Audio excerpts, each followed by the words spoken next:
What's going on, you crazy bastards? You're back here with Rob Kimball on the Sons of Wrestling for a WWE SmackDown review. Now, we start off the show with Fandango and Miz versus Sheamus and Ziggler. Basically, this whole match was Miz protecting the Money Maker face. It's lame as fuck. Just letting you know, we do hit a zigzag to Miz, and that's the end of that. But Miz is, I don't like any of it, but didn't like anything they did with the figure 4 routine when he was teaming up with Ric Flair either. So, Miz in the last 3 years has sucked.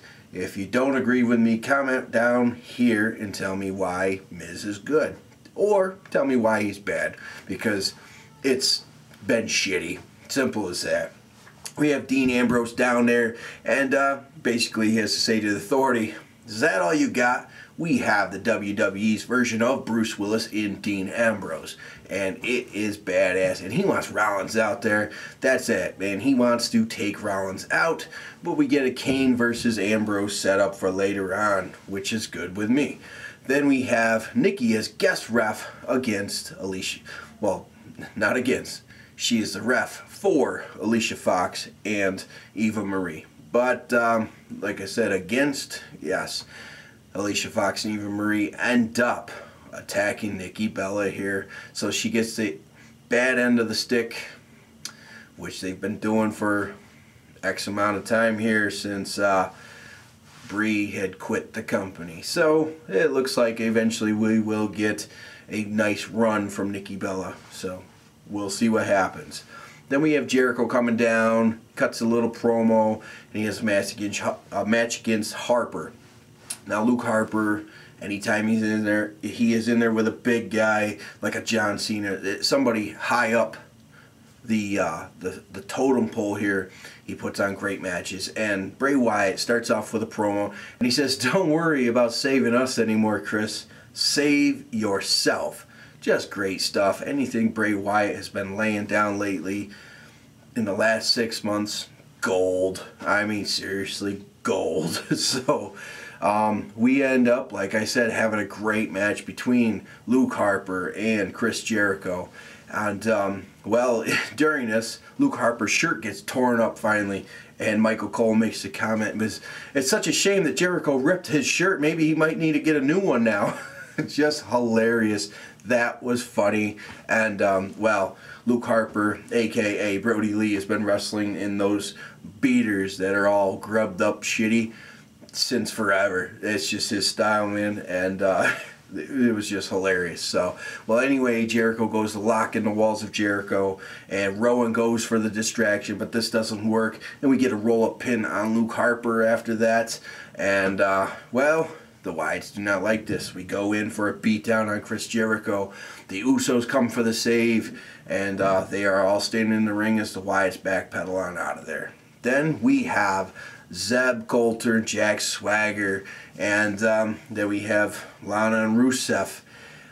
It's basically a flag off here, just flags, country versus country. We have that build. You don't need any exchange of any physicality at all. You just have that right there, and that's the build. That's all you need for Battleground. It's perfect. It was perfect.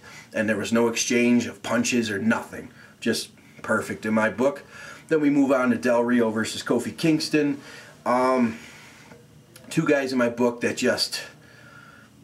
they have just stayed on one level, and none of them have just reached it all. So really not caring much about this match. Ends up with Del Rio with his chest stomp off the top turnbuckle for the victory, and Kofi Kingston loses again. So, I mean, like I said, these two guys, they are really good wrestlers. They just can't jump off the page or the screen at anybody. It's just they've reached their peak. In the last 4 years, really nothing has changed. So, but not taken away from their in-ring capabilities, because they are sound, they are awesome, but they just need to find that one niche, and you know, they could take off. So same thing with coming up Fandango. He's never found that niche, you know. Fandango is sucking up to Summer Rae and Layla, but they want nothing to do with him anymore. So he's a single guy.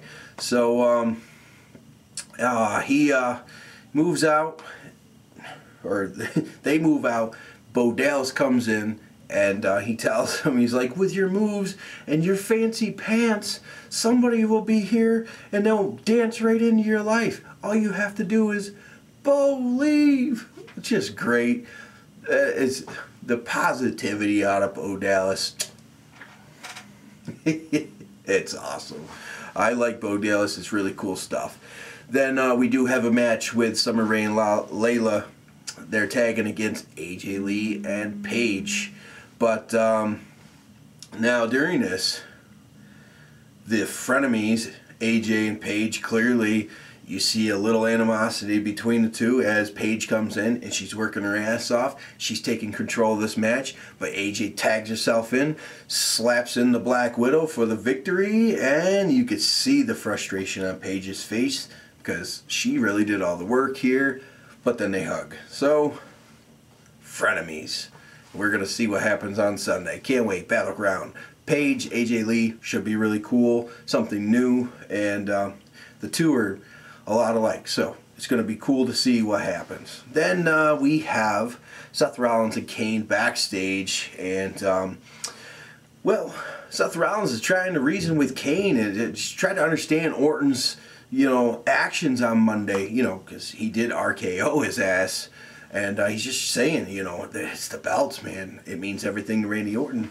And then, well, Kane just says, don't get any ideas on cashing in either on Sunday. So you still have a little animosity in between them two, which is, this four-way, plus you got the guy with the briefcase, plan B, and eventually Plan C from Paul Heyman. What's going to happen at Battleground, guys?